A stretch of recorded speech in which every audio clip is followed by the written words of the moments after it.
This episode of Tekzilla is sponsored by GoToAssist. Time to get our HD Nation on. You know, there was a ton of new HD gear at CES this year. Robert Heron posted quite a bit of it live from the show floor, or taped in short segments from the show floor. Yeah, dude.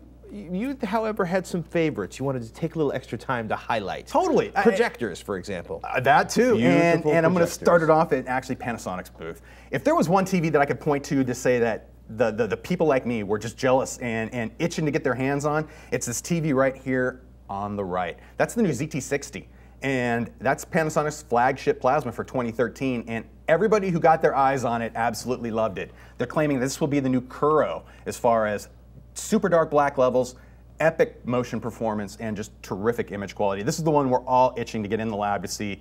Finally, do we have that TV that can succeed where Panasonic left off in their plasma doings? Next to it, though, happens to be their flagship LED television for this year, the WT series. And I have to say, compared to last year where everyone's sort of like meh about Panasonic LCD televisions, this year the designs are looking sharp, the pictures are looking great, and we're going to be basically getting those in as soon as possible. Take a look at that. Also, Panasonic also showed off something kind of cool, pen-based drawing on the TV. So if you're interested in doing this, look, they're actually going to offer a light sensor pen that you can then augment and enhance stuff you're doing on the screen if you want to share that with other people or friends and family.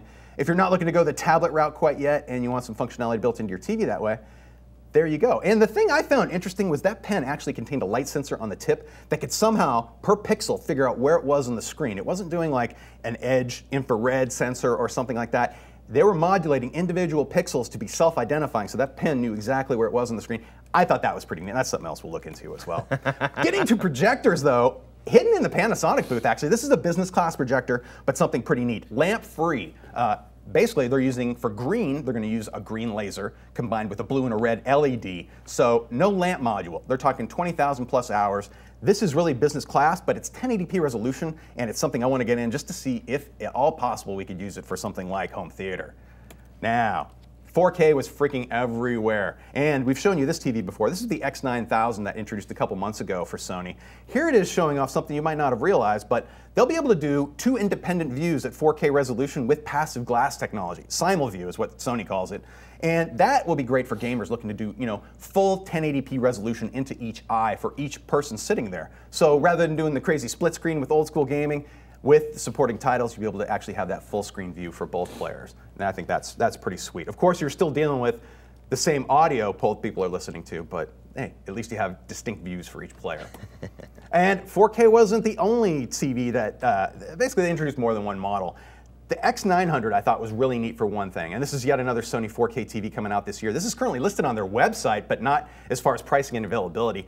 65 inches, but take a look at the design overall. In particular, front-firing 65-watt speakers built in. So we're always talking about how the bezel's shrinking and going away. Well, this is wide content on a 16:9 display, so there is actually more display up and below the active picture we're looking at right here. But in particular, seeing really nice speakers integrated into the frame of the audio, and they're incorporating something, basically a liquid magnetic system for driving the magnets. And, cool technology, but just audio in general being focused on for Sony's new products.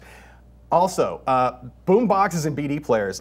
One crazy thing I ran into was that, of all the products that I saw on the show floor, Sharp actually had this tucked away. This isn't brand new. They introduced this a couple months ago, but the neat thing about it, not only does it have 100 watts, it has a dock for your iPad or iPod and a USB port for your iPad as well if you want to sync all that. It's got a CD built in, but it had a jack for a guitar input. So if you're a guitarist, you can actually just plug that in. They actually did have a guitarist there playing with it, and as jaded as I thought I could be about boomboxes with dual subwoofers, did you get all squiggly? I want to get one of these in just because it sounded pretty cool, and I got to say, if you're a musician, you might have better amplifiers than that, but still. If you want a 40-pound boombox with a car battery inside of it, we can build you one. Man. No, this is just, it's got the tube with the dual bass.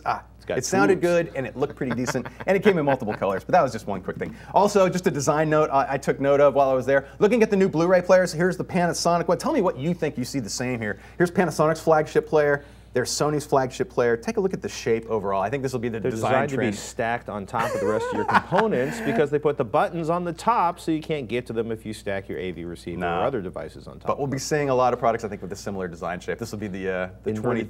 Pyramid? Pardon me? Inverted pyramid? It's like a section of a pyramid turned upside down. I do dig that. I dig that. We'll be talking more about some of the cool display technologies as well that we introduced at, or saw at CES. Yeah, I mean, we basically, one of the great things about CES, we get to talk to everybody, and we went to them. We want to review your product. Totally. I actually spoke with all of the major vendors this year, and I'm confident we're going to have a lot more to show in the upcoming episodes. Basically, all of the major TV vendors were anxious to get us some product to take a look at, especially these 2013 models that will be coming out in the next, starting now through the next few months into the summer. Sweet. Awesome. Every year we make the resolution to spend more time with family and friends and less time in the office, all while trying to be more productive and working smarter. But that can be impossible when you work in IT. Users always need support, networks and systems need management. That's why we recommend GoToAssist from Citrix. It offers 3 essential support tools in one easy cloud-based toolset. GoToAssist Remote Support lets you provide live or unattended support to any PC, Mac, or mobile device, even from your iPad or Android device. Imagine the freedom you'll gain with GoToAssist's remote app. You'll be able to stay productive from anywhere. Plus, with GoToAssist monitoring, you can proactively identify issues before they become big problems. Try out GoToAssist this new year. Sign up for your special 30-day free trial today. Visit GoToAssist.com, click on the Try It Free button, and use the promo code Tekzilla. That's GoToAssist.com, and the promo code to help us out is Tekzilla.